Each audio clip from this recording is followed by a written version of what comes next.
más. Eh, pero sí lo que tengo es una carta que ha escrito Emanuel Álvarez, que asumió como director del Hospital Mariano y Luciano de la Vega en Moreno. ¿Vos te acordás, Cris, que en un momento, aquí en Cómo es Posible, habíamos hablado que la intendenta de Moreno había enviado un mensaje grabado a la comunidad diciendo que tenía tan solo 14 camas de terapia intensiva en la localidad y que por eso pedía mayor atención al comportamiento social, porque ya no estaban teniendo la posibilidad de poder brindar la atención necesaria?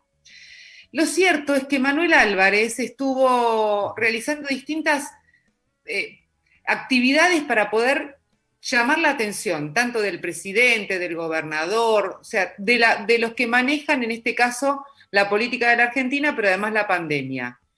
E hizo una carta donde ruega volver a la fase uno.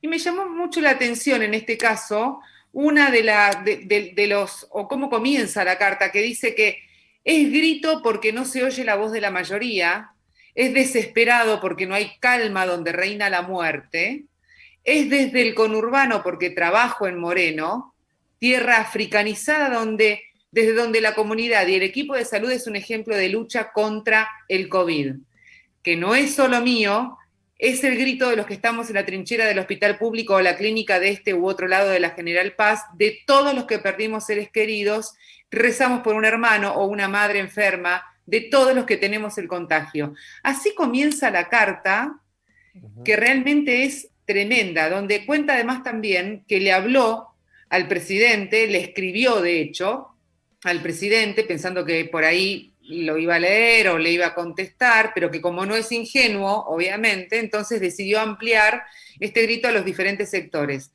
Y también decíamos el programa pasado, Cris, que Claudio Velocopit Sí, estaba pidiendo a gritos también el regreso de la fase uno, hace porque, rato.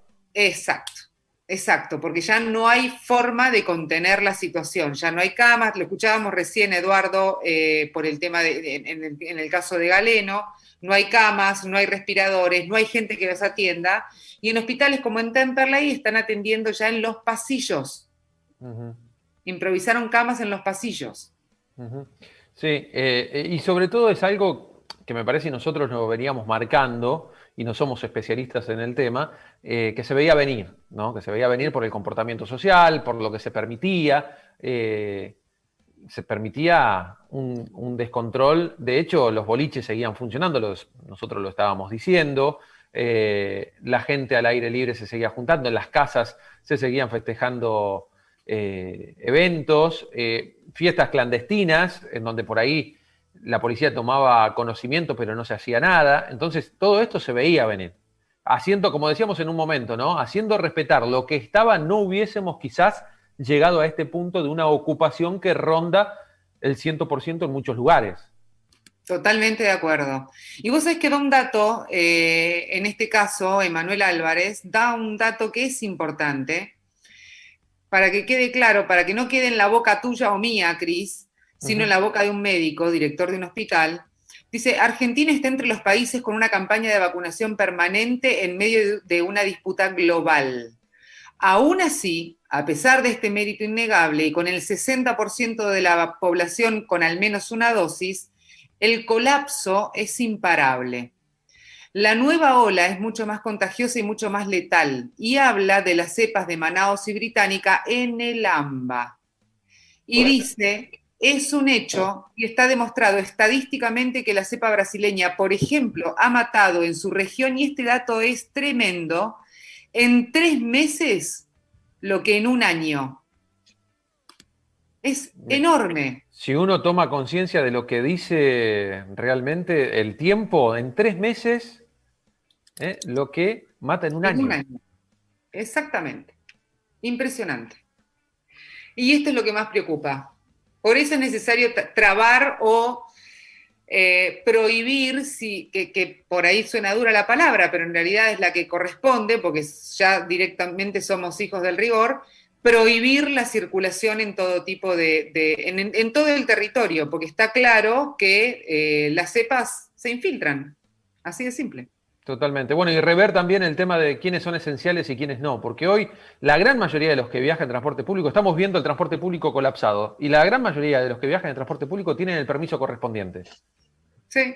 Entonces me parece que no queda solo en un anuncio de solo para esenciales, porque o hay muchos esenciales o hay muchos autorizados, pero la gran mayoría cuenta con el permiso. Bueno, estamos para hablar de este tema justamente con Emanuel Álvarez, que es director del Hospital Mariano y Luciano de la Vega allí en Moreno. ¿Qué tal, Emanuel? ¿Cómo estás? Abigail Lasalle y Cristian Romero te estamos saludando. ¿Qué tal? ¿Cómo están? Buenas tardes. Buenas tardes. Bien, ¿cuál es la situación que tenés hoy? Escribiste una carta, recién Abby estaba también comentando que a muchos nos deja, viste, no sé si la palabra es sorprendido, pero como que nos abre así los ojos. Bueno, era un poco el objetivo de la carta era un poco eso, lograr que sensibilizar y socializar lo que nos está pasando como equipo de salud, lo que estamos viendo, que no está limitado a nuestro hospital solamente, porque si bien yo tengo que hablar y puedo hablar de nuestro hospital solamente, del hospital modular de COVID que tenemos en Moreno, también estamos permanente en contacto, reuniones con otros centros provinciales, nacionales, y también por vía informal con clínicas privadas, tanto en Capital Federal como en el conurbano. Entonces, la mayor parte de nosotros tenemos el panorama completo, no es que uno cuando habla del lugar donde uno está, sino que tiene un informe, un panorama general. Y lamentablemente el panorama es ese, bastante serio al momento. Si bien es verdad que uno puede observar una tendencia muy leve al descenso de casos en los últimos 7 a 14 días, que eso, si uno lo viera en una curva, es como si tendiera como a mesetarse un poquito. Eso no significa que con ese amesetamiento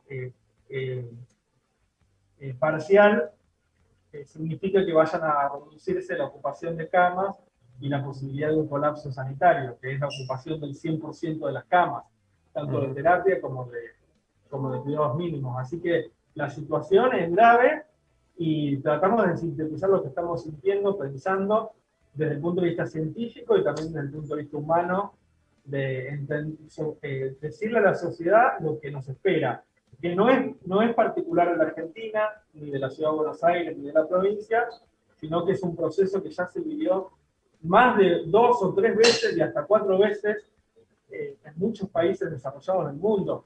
Y en muchas de esas olas se vivieron colapsos de salud, colapsos del sistema, en países que tienen un sistema de salud y cantidad de profesionales mucho mayores a la nuestra. Entonces, también es eso, es contextualizar lo que estamos viviendo. No es un problema argentino la pandemia, es un problema global y hay que tratar de entrar en conciencia y tomar las medidas que correspondan. Ahora, Emanuel, el tema es el siguiente, porque cómo se toman las medidas que corresponden a este momento, porque también hay que decir, la sociedad está muy cansada, la gente está muy harta, se necesita trabajar, necesitan llevar el dinero a sus casas. En muchos hogares no hay, por ejemplo, ya un trabajo fijo porque se ha terminado durante todo el año pasado. O sea, esto no significa la economía o la salud, ¿no? Está claro el mensaje que quiero dar. Pero el tema es cómo se puede hacer. ¿A ustedes los están llamando, a los médicos? ¿Tienen algún tipo de conversación con el Estado, ya sea provincial o municipal? ¿Tienen alguna forma de hablar con los mandatarios y poder llegar a una solución? Está silenciado, Emanuel. Disculpen. No hay Nosotros problema. que somos un hospital provincial, dependemos del Ministerio de Salud de la provincia y del gobierno de la provincia de Buenos Aires, todas las semanas nos reunimos en reuniones de asesores y de ministros del Ministerio de Salud, del Ministro de Salud, Daniel Goyán, Nicolás Kreplak, y trabajamos el abordaje de la pandemia desde el punto de vista sanitario. Pero está claro que y también entiendo yo que el presidente de la Nación se reúne bastante asiduamente con una serie de asesores, tanto sociales como sanitarios, para ir evaluando la pandemia e ir tomando medidas. De hecho, nosotros tenemos un infectólogo de este hospital que forma parte de ese equipo de asesores. Ahora, está claro que nosotros vamos a hablar de lo sanitario, no vamos a hablar de economía. No, pero también está claro que es una realidad de que cuando uno toma medidas de aislamiento o de profundización, de restricción de la circulación, que conllevan menor posibilidad de, digamos, como decíamos recién, de trabajar, de pobreza, de cierta detención de la economía, ese aspecto también se tiene que abordar. Pero lo que nosotros estamos planteando, y esto es muy importante que se entienda, es que frente a la situación epidemiológica actual, el momento de la ocupación de camas, no es que estamos diciendo hay que restringir la circulación más aún durante, no sé, 2 meses.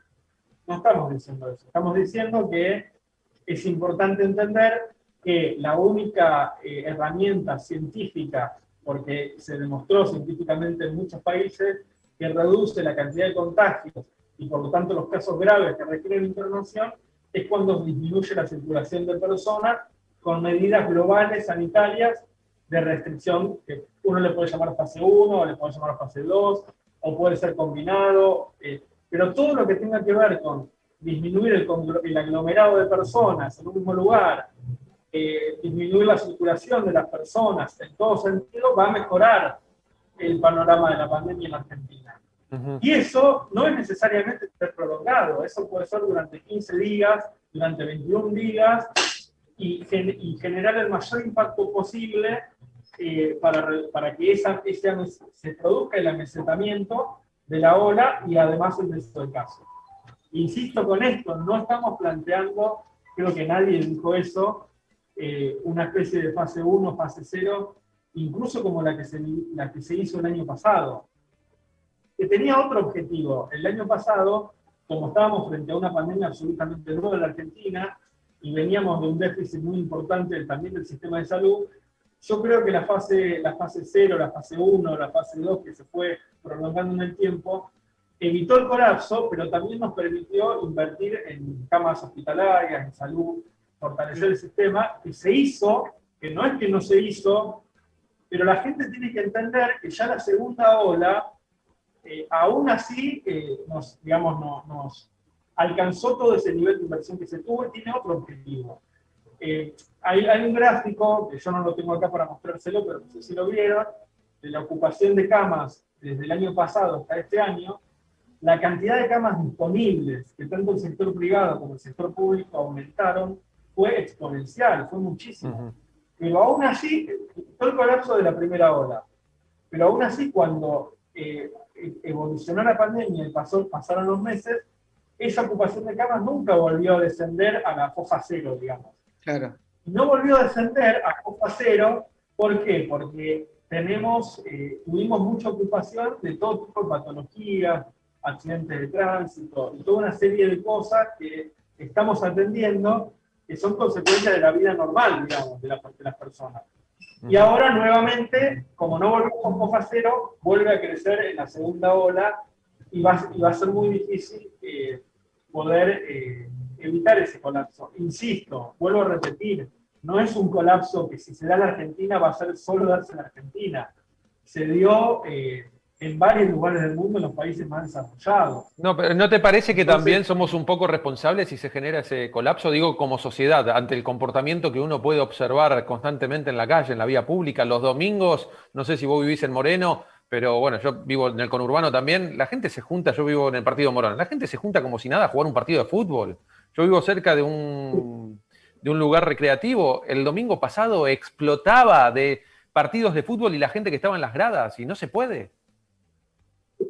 Sí, y mirá, nosotros por nuestra función tenemos que tener reuniones con otros hospitales, en La Plata, incluso en Capital Federal, y yo lo que observo es, durante el día, ¿no? Más allá del límite de las 19 horas, observo clubes de fútbol, polideportivos, abiertos, se mantienen los deportes normalmente, shoppings y lugares de recreación con mucha gente, y el tema de los restaurantes y los cafés y los bares, que parece que no, aunque esté prohibido las áreas cerradas, muchos tienen mucha aglomeración de gente en las veredas, y muy, muy cerca. Y así te podría enumerar un montón de cosas, incluyendo la presencialidad de las escuelas en algunas jurisdicciones, que también es un tema que genera mucho nivel de contagio, no solo por los niños, por el COVID, sino también de otros virus que afectan a los niños y que también generan una demanda del sistema de salud y que tenemos que atender igual. Entonces, es un conjunto de cosas. Yo en la carta hablé de fase 1, pero aún así, mira, si querés sacar la idea de fase 1, pero por lo menos, después de la reunión de viernes, sí consideramos todos los sectores de la salud que tiene que haber una orientación hacia mayores restricciones de la circulación. Ponerle el nombre que sea, que no sea fase 1, sí, ponele H, no importa. De hecho, el ministro de Salud de la provincia de Buenos Aires, Goyan, una de las cosas que está solicitando ahora en estas 48 horas tan importantes para ver si crecen los contagios y demás, es justamente prohibir la circulación. Y esto me parece que tiene que ver con lo que estaban hablando recién, el tema de los controles, de controlar si están cerrados o no los sitios internos de los restaurantes. Hay muchos restaurantes que están, sin embargo, teniendo gente adentro, más allá de que está prohibido. El tema de los clubes, gimnasios, las reuniones, o sea, me parece como que en este punto la medida tiene que ser drástica porque pareciera que somos hijos del rigor, no podemos hacer las cosas bien. O las hacemos bien o las hacemos mal. Avi, o sea, Emanuel, y estamos muy cerca del 100% en muchos lugares. De hecho, hablábamos con el director médico de Galeno recién y nos decía que estaban en un 95% los sanatorios propios que tienen ellos. En Bariloche hablamos con el director del Hospital Carrillo al 100%, y el clima nos está jugando a favor. Sí, empezá mayo y junio, ¿no, Emanuel? Sí, claro, porque en otoño se genera un incremento de circulación de otros virus estacionales, tanto en adultos como en niños. Y la combinación de esos virus estacionales con el COVID, más la ocupación de camas que ya es alta, más la circulación de cepas mutagénicas del COVID que ya demostraron ser más letales y con mayor contagiosidad, y además en pacientes jóvenes, que es lo que tenemos internado ahora. Nosotros tenemos, por ejemplo, en el hospital modular, 16 pacientes aspirados de 24 camas, y de esos 16 que tenemos, el 75% son personas menores de 50 años. Entonces, bueno, nosotros no vamos a poner una cámara para que nos crean, porque nos van a demandar si filmamos pacientes. Lógico. Pero nos tienen que creer que las personas son jóvenes y que hay modificaciones de la primera ola a la segunda. Entonces, toda esa combinación de cosas hace que nosotros salgamos, como en mi caso, pero como también como Claudio Velocopil de Susmedical u otros representantes de ministros, secretarios de salud, salgamos desesperados a decir lo que está sucediendo. Y bueno, no tenemos otra herramienta. Tenemos que decirles esto, y después cuando nos preguntan sobre la economía, y bueno, diremos que se ocupe el presidente de la economía, y por supuesto yo voy a estar de acuerdo en que si hay un cierre mayor y tiene que haber un apoyo económico para que las personas puedan comer, vivir, eso se tiene que hacer. Si me preguntas a mí, eso es parte de la salud y se tiene que dar. Pero tampoco por decir eso o por no decirlo, tenemos que ocultar lo otro que está pasando. Ahora, Emanuel, si vos tenés que hablar, la vez pasada, la intendenta, de hecho, de Moreno, Mariel Fernández, había hablado a la comunidad pidiéndole un poco de no sé si de respeto es la palabra que había utilizado, pero sí tener un poquito de mesura, de no juntarse, de usar siempre el tapabocas, o sea, repetían las mismas medidas que venimos escuchando desde hace un año y medio prácticamente. Y hablaba que solamente había 14 camas en Moreno para poder ser ocupadas. Estamos hablando de camas de terapia intensiva, ¿no? Vos, de los pacientes que estás atendiendo, o de lo que vos podés hablar con tus colegas, ha bajado, nos decías recién, menores de 50. En los jóvenes, ¿cómo ves el sistema de internación o de la infección? ¿Están contagiándose más los jóvenes? Porque los últimos estudios están hablando de 10 a 29 años, que ha sido un crecimiento exponencial. Sí, los jóvenes son los que más están contagiando. Eso está en el análisis de la curva de casos según rango etario. en todo el país y sobre todo en el área metropolitana y también en Moreno. Entonces, y además es el rango etario que no está vacunado, porque Claro. ustedes saben que la vacuna avanzó por ahora en personas que se anotaron como factores de riesgo y se está vacunando. Hay una cobertura del 75% de la vacunación de mayores de 60. Poco a poco crece la vacunación de menores de 60 con factores de riesgo. Pero también hay que decir que hay muchísimas personas que no saben o no perciben que tienen factores de riesgo. A ver, yo les pongo un ejemplo. Por ejemplo, claro, El tema de la obesidad. La obesidad no está, el sobrepeso y la obesidad, al principio de la pandemia, la obesidad no era un factor de riesgo inmediato al principio de la pandemia. Pero poco a poco, a medida que avanzó y tuvimos más análisis epidemiológico y estadístico, después sí se determinó que una persona obesa es factor de riesgo de COVID, es decir, de tener un curso clínico mucho más grave. Ahora, hay muchísima gente obesa, y hay gente que es obesa y no se percibe obesa. No sé si me explico lo que quiero decir. Sí. Hay muchísima gente que tiene sobrepeso y nunca fue a un control clínico, un control médico. Hay muchísima gente que nunca fue a un control de salud y que no sabe si tiene presión alta, si presión tiene cara. diabetes, si tiene... Entonces, la población general también está expuesta. Incluso las personas jóvenes, al tener un cuadro no leve, digamos, sino moderado. Entonces, insisto, esto sin generar terrorismo mediático, generar miedo, es lo que estamos viendo.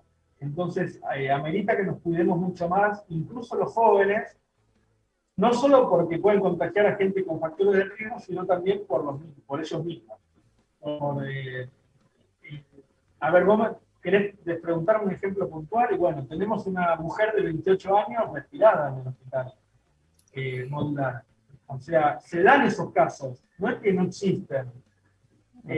Entonces, que la mayoría son mayores de 60, que la mayoría son casos de personas con algún factor de riesgo, sí, pero también hay muchas personas que no lo tienen y que también están expuestas. Entonces, es muy importante que cada vez nos cuidemos más, que hagamos el cuidado individual y el cuidado colectivo, y después de las autoridades, bueno, estamos de acuerdo con las medidas que se hicieron hasta ahora, pero bueno, como enunció el ministro Daniel Goyan, estamos un poco presionando para tomar conciencia de que necesitamos más medidas.